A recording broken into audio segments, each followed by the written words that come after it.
Well, hello. So right now I am in the shop of a buddy. This is Matthew.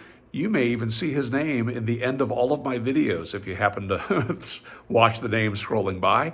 And one of the things I wanted to share with you here in his shop is his clever use and reuse of some of the machines that he has purchased over time.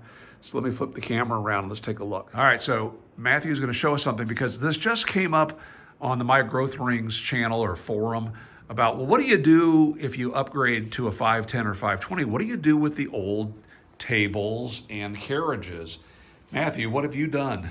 I've turned them into basically a highly adjustable workbench. I've got 3 different 500 tables and different. You'll edit some of this, I hope. No, there'll be no editing. So I can use it for a variety of work surfaces or adjustable tool stands.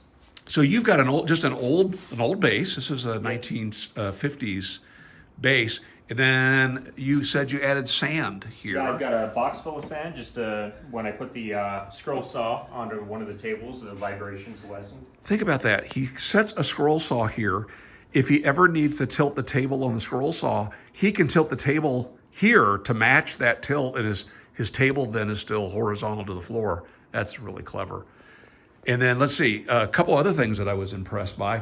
I look over here, he's just changing out some belts on his 510, but I see there's a speed reducer hanging underneath there. And then, check this out.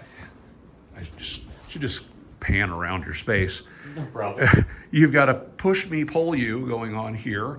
One machine that he's basically turned into a I call it the Hydra. Okay, that's good. 2 heads. So it's like a power station, but times 2. And again, utilizing the space underneath the bench tubes to hang sanding discs. Can you pull one of those discs out? So he can either remove that holder and move it from one machine to another because they're not clamped in place. Right. You just hang, and then it just... And then gravity holds it. But you're not using those on the Hydra, nope, right? You're just storing them there? Yep, I just store them there. That is great. And then he's got spare parts for machines he's bought or inherited. Brilliant. He's also an artist. I think we talked about this again over at My Growth Rings. But he surrounds himself with his own art, which is great. And that's also something he's done. This is Matthew's logo right here. Well done. Now I want to go play with the wood over here.